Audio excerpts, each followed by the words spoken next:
গতকাল না বর্ষাকাল বুঝা বড় দায়। এতটা বৃষ্টি হয়েছে গতকালকে রাত্রে।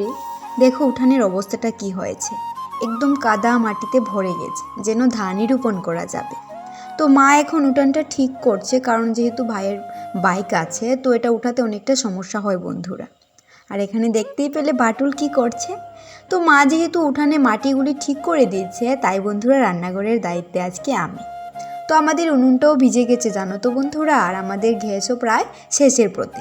যেহেতু আমাদের ডবল সিলিন্ডার না, তাই বন্ধুরা অনেকটা টেনশনের মধ্যে আছি।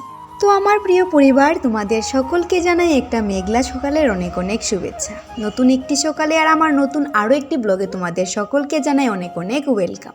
ত্রিপুরার ছোট্ট একটি গ্রাম থেকে আমি রিমা, আমার এই ছোট্ট পরিবারে তোমাদের সকলকে জানাই আবারও অনেক ওয়েলকাম। সারাটা দিন আমার সঙ্গে থেকে আমার ব্লগটা দেখার অনুরোধ রইল। আর যদি আজকের ব্লগটা তোমাদের ভালো লেগে থাকে তাহলে প্লিজ একটা লাইক করে দিও। তোমাদের লাইক কমেন্ট আমাকে অনেকটা উৎসাহিত করে বন্ধুরা। এমনিতেও তো ছোটো চ্যানেল, বুঝতেই পারো, তো কারো কমেন্ট আসলে মনের মধ্যে অনেকটা আনন্দ জাগে, আরও নতুনত্ব কিছু করতে ইচ্ছে করে।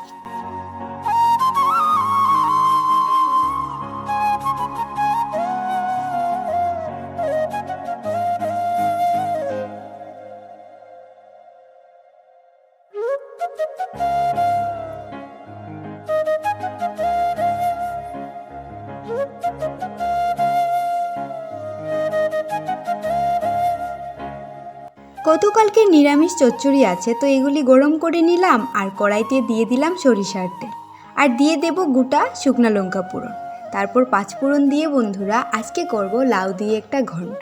তো মাই আমাকে রেসিপিটা বলে দিয়েছে, আর মায়ের রেসিপি অনুযায়ী আমি রান্নাটা করে নিচ্ছি।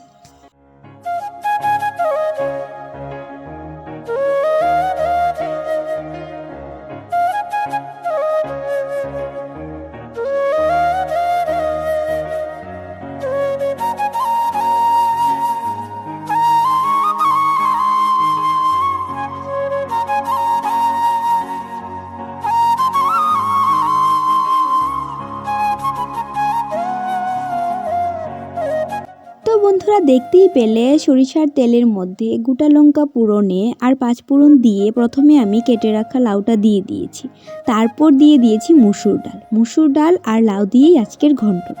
তো এটা মা প্রায় সময় করে থাকে, কিন্তু আমি খাই না, আমার জানি না কেন এই সবজিটা আমার একদমই পছন্দ না, আমি একদমই ভালোবাসি না খেতে। আজ শুধু মুসুর ডাল দিয়ে লাউয়ের এই ঘন্টটাই করব, আর কিছু করব না। তো বন্ধুরা এখানে মশলা সমস্ত কিছু দিয়ে আমি সবজিটা বসিয়ে চলে গেলাম ভাইয়ের ঘরটা গুছিয়ে নিতে। ভাই চলে গেছে স্কুলে, আর এখন ভাইয়ের রুমটা আমি গুছিয়ে নেব। তো বন্ধুরা বাইরে যেহেতু প্রচুর মেঘলা মেঘলা ভাব হয়ে আছে, তার জন্যই জানালাগুলি আর সকাল সকাল খোলা হলো না। তো এখন ভাইয়ের ঘরটা গুছিয়ে নেব।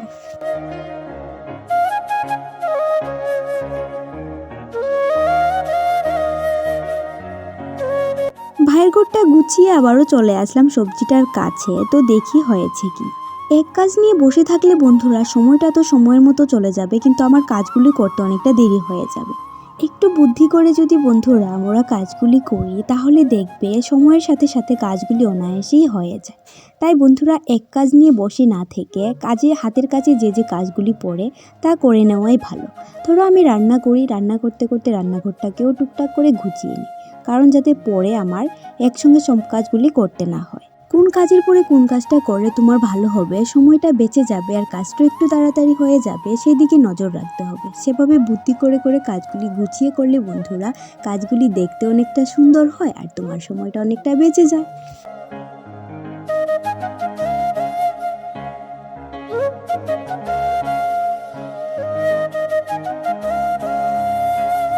ধনেপাতা কুচি দিয়ে সবজিটা নামিয়ে নিয়ে বন্ধুরা রান্নাঘরটা এখন পরিষ্কার করে নেব।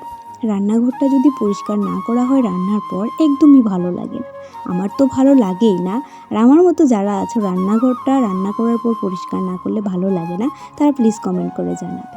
তো বন্ধুরা আমরা তো এমনিতেও রান্নাঘরই বলো আর মেন করি বলো ডিপ ক্লিনিং করি সপ্তাহে একবার, আমি তো সপ্তাহে একবার করি। তারপরও বন্ধুরা রোজই যদি একটু একটু করে পরিষ্কার করে রাখা হয়, তাহলে ডিপ ক্লিনিংয়ের আর কোনো প্রয়োজন পড়ে না, বা ডিপ ক্লিনিংয়ের দিন এতটা পরিশ্রমও হয় না।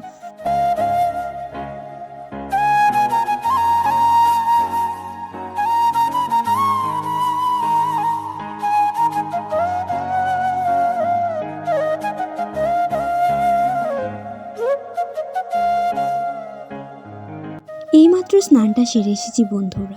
যেহেতু বৃষ্টি হয়েছে তাই বন্ধুরা কারেন্ট নেই, আর কারেন্ট না থাকলে আমাদের এদিকে যে জলের একটা সমস্যা হয় বন্ধুরা বলে বোঝাতে পারবো না। তো আজকে স্নান করতে অনেকটা দেরি হয়ে গেছে, আর তাড়াহুড়া করে স্নানটা সেরে এসে আগে থাম্বনেল আর টাইটেলটা সেট করি, তারপরে আসি ভাতটা রান্না করতে। সকালে শুধু তরকারিটা বানিয়েছিলাম, ভাতটা বসাইনি, কারণ ভাতটা একটু গরম গরম খেতেই ভালো লাগে। তাই বন্ধুরা ভাতটা বসিয়ে দেব, আর মাও স্নান করে এসে একসঙ্গে আমি আর মা ভাতটা খেয়ে নেব।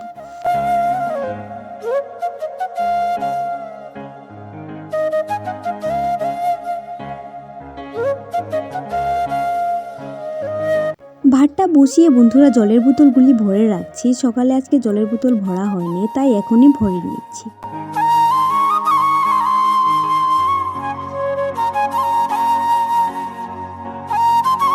ভাতটা বসিয়ে জলের বোতলগুলি ভরে বন্ধুরা চলে গিয়েছিলাম বাইরে কাপড় চোপড়গুলি তুলতে। অনেকটা মেঘলা হয়ে আছে, এই বৃষ্টি নামলো বলে। প্রচুর পরিমাণে বৃষ্টি হচ্ছে বন্ধুরা আমাদের দিকে, কি বলবো, অনেকটা বৃষ্টি হচ্ছে।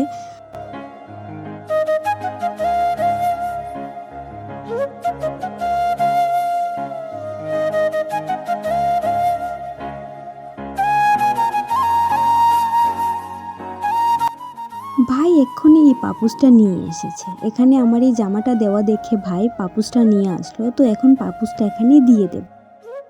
উঠোনের মধ্যে পুকুর হয়ে গেছে, দেখো কতটা পরিমাণ বৃষ্টি হয়েছে, তোমরা এই জলগুলি দেখেই বুঝতে পারবে। আর এখনও অনেকটা বৃষ্টি হচ্ছে, আর আমাদের উনুনটার অবস্থা তো দেখতেই পেলে বন্ধুরা, একদম ভেঙে পড়েছে উনুনটা।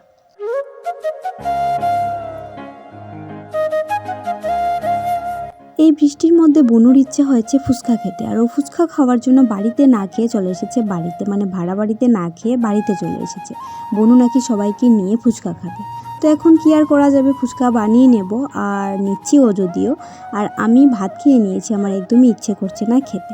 আগে অনেকগুলি ফুচকা ভেজে সবাই মিলে খাওয়া হলো, কিন্তু তাতে কারোরই মন ভরেনি, তাই আবারও ভেজে নিয়েছি বন্ধুরা। তো বন্ধুরা আজকে চলো ফুচকা খেতে খেতে তোমাদের সামনে থেকে বিদায় নিই। আজকের ব্লগটা ভালো লাগলে অবশ্যই লাইক, কমেন্ট এন্ড শেয়ার করতে ভুলো না। তো আজকের মতো বিদায় নিচ্ছি, দেখা হবে পরের ভিডিওতে। বাই।